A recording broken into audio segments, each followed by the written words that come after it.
Hello, welcome to Arcana Advances, where we discuss exciting new research in renal pathology performed by our own physicians. I'm Dr. Rebecca May, and today we have Dr. Tiffany Kaza, who will be discussing her recent article in Kidney International titled, NELL1 is a target antigen in malignancy-associated membranous nephropathy. Thank you so much for joining us, Dr. Kaza. Thanks for having me, Dr. May. And this is the amazing paper that you should check out. It will be linked. So first, just so that we're on the same page about this disease, what is membranous nephropathy? So membranous nephropathy is the second most common cause of nephrotic syndrome in adults. The first is diabetic nephropathy, which probably isn't too surprising. But it's characterized by these subepithelial immune complexes that deposit within glomeruli, typically thought of as planted antigens. Okay. All right. And so these patients have nephrotic syndrome often, right? Just a lot of protein loss, a lot of protein in the urine. And what are some, how would you characterize membranous? Because you have primary and secondary membranous, right? So can you talk a little bit about that?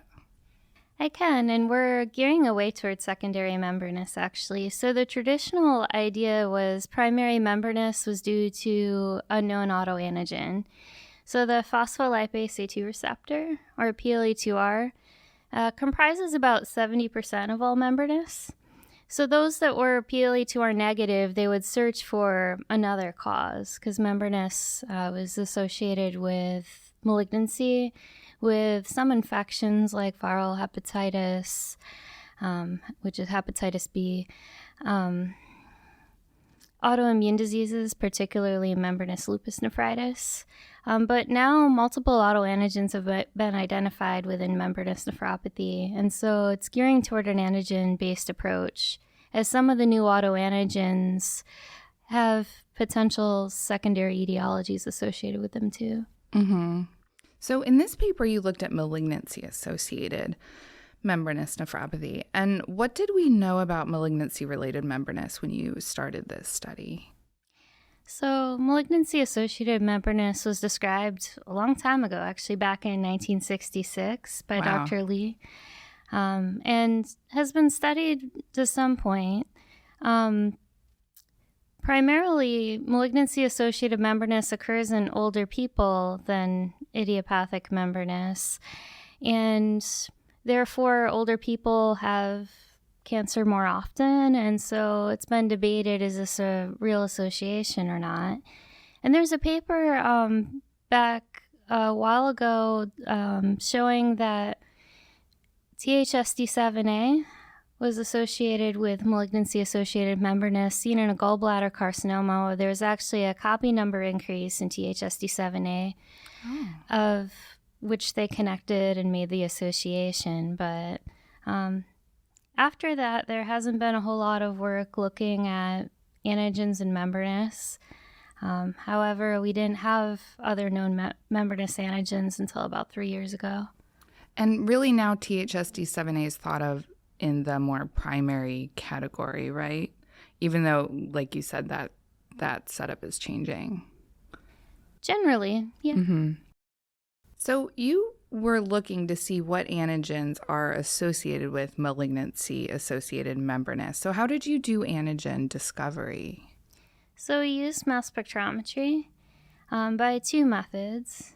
The first being that we eluted immune complexes from leftover frozen kidney biopsy tissue, and then interrogated them by mass spectrometry. So in this procedure, you use protein G beads, which just binds immunoglobulin, and you essentially do a pull down out of the tissue. The other method was laser capture microdissection, and that's used to enrich all proteins in glomeruli by cutting out the glomeruli with a laser. It's actually pretty fun. And this has been previously done by other groups, including Dr. Sethi's lab at the Mayo Clinic, who previously discovered exostocin-associated membranous with this technique, as well as others by this point. And what did you find when you looked at the mass spec from these cases? So one of the new autoantigens that stood out was NELL1, or neural epidermal growth factor like 1. And NELL1, in those patients, they actually had a history of malignancy, which we weren't necessarily looking for malignancy-associated membranous at the time, but then investigated that further. You were looking at sort of unknown causes of membranous, right? Taking those unknown cases and doing mass spec, and NELL1 sort of came out of that. Yeah, that's accurate. We were looking at those that were negative for PLA2R as well as THSD7A, and for essentially other autoantigen discovery. And so you noticed that in the patients that had NELL1 positive membranous, they also had malignancy, correct? Yeah, we only identified 2 NELL1 patients in that set. The cohort was fairly small, with 59 patients at the time, which included controls as well. So those 2 patients were found to have malignancy, so we just went further with that. And what is NELL1? So NELL1 is a protein that's expressed in early development as well as in the central nervous system. So I find that really interesting because podocytes and neurons have some of the same properties. They all have,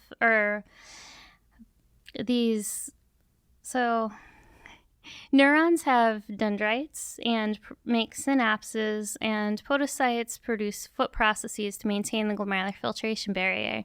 And some of the same dynamics and proteins exist in both processes. And so recently, multiple autoantigens have been identified that are actually neuronal proteins, and NELL1 is one of those. That's super interesting because it does look similar.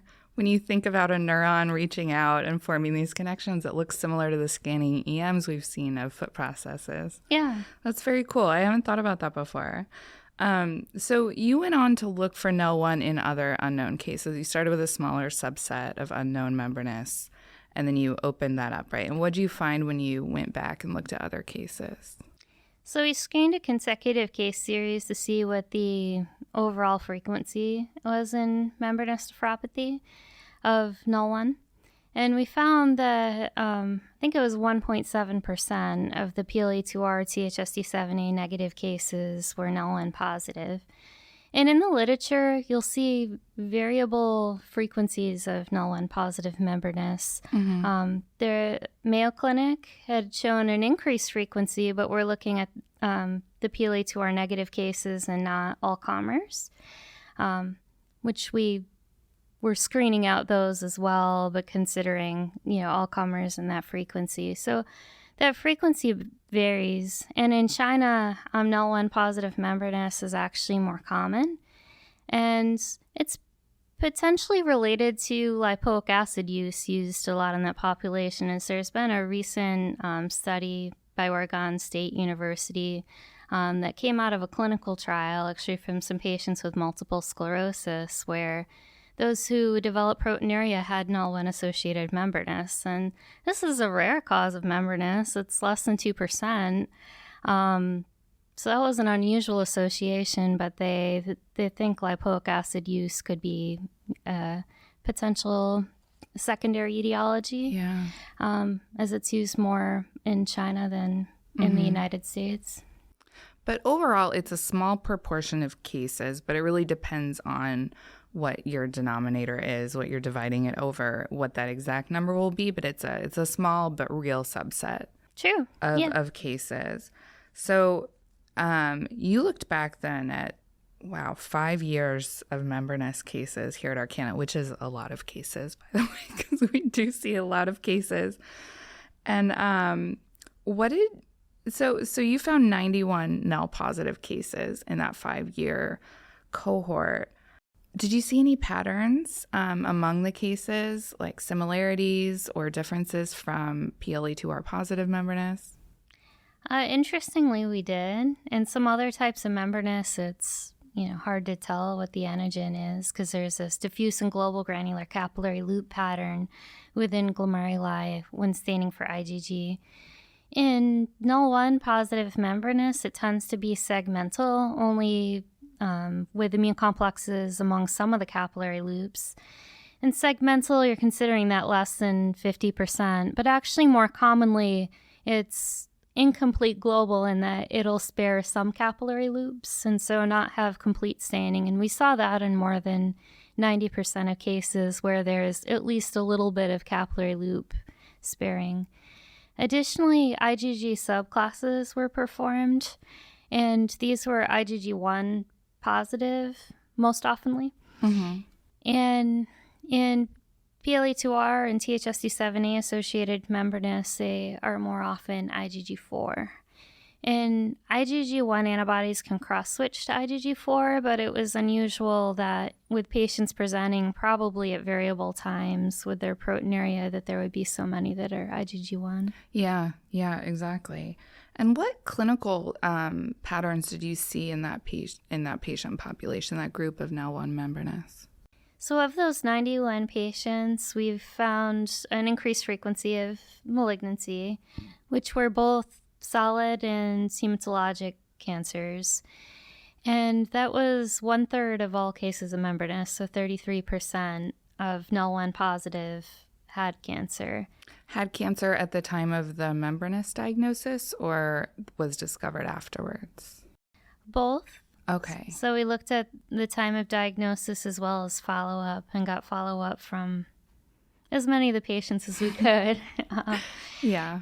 And so if someone has a NELL1 positive membranous, that doesn't necessarily mean that they have malignancy-associated membranous, but it increases the likelihood, right, that they should look for it, correct? Yeah, that's correct. And currently in clinical algorithms, when you have a PLA2R negative membranous, you should look for associations like malignancy, and patients have at least age-related cancer screenings, but often more extensively. Mm-hmm. We recently looked a little bit further, and we looked at patients that had cancer diagnosed quite a bit prior to diagnosis of membranous, where it could be true unrelated versus those that had a temporal association with proteinuria in their cancer. And of that population, actually 76% were PLA2R positive, which were true unrelated, and those that had an association with cancer at the same time of membranous had that increased proportion of NELL1. So it's important to look at the temporal association, and if it's probably not within a year of diagnosis of membranous, or if the patient has already received chemotherapy and remission, the two conditions could be completely unrelated. Yeah, that makes a lot of sense. And then you looked at the serum in these patients as well, and some of them. What'd you find? So we did immunoblotting of NELL1 recombinant protein and saw that there was seroreactivity against NELL1 protein from the serum. This has also been done, and it was done previously by Dr. Sethi's group at the Mayo Clinic, and now has been done in 2 other studies. So autoantibodies are identified. Currently, there's no clinical assays to monitor that, but I think that will be in the future. So like we monitor PLA2R is what you're saying, right? So you can sort of screen for those autoantibodies if the patient develops proteinuria again after a remission, right? Yeah, that's correct. It's a lot easier than doing another kidney biopsy. Going through all that, just a blood test would be much simpler. Yeah, I hope we get that. I hope that it gets there shortly. This type of membranous was only identified 2 years ago, so it's still pretty early. Amazing how quickly things have progressed, thanks to you, of course. Oh, and a lot of other groups as well. I certainly can't take credit for that.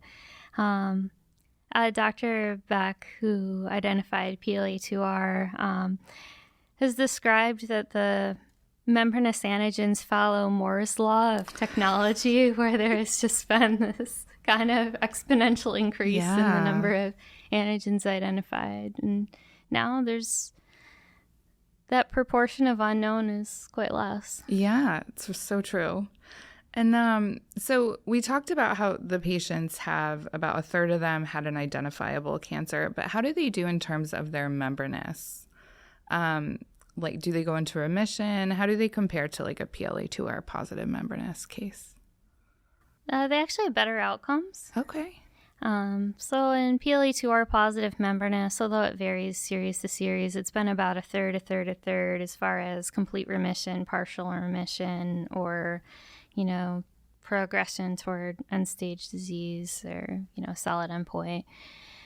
In NELL1 positive membranous, the majority of the patients remit, some of them only with antiproteinuric therapy with ACE inhibitors or angiotensin receptor blockers, and do quite well if they don't have an underlying cancer driving it. So if they do have an underlying cancer driving it, does the typical treatment for membranous work, or is the treatment really targeted at treating the cancer?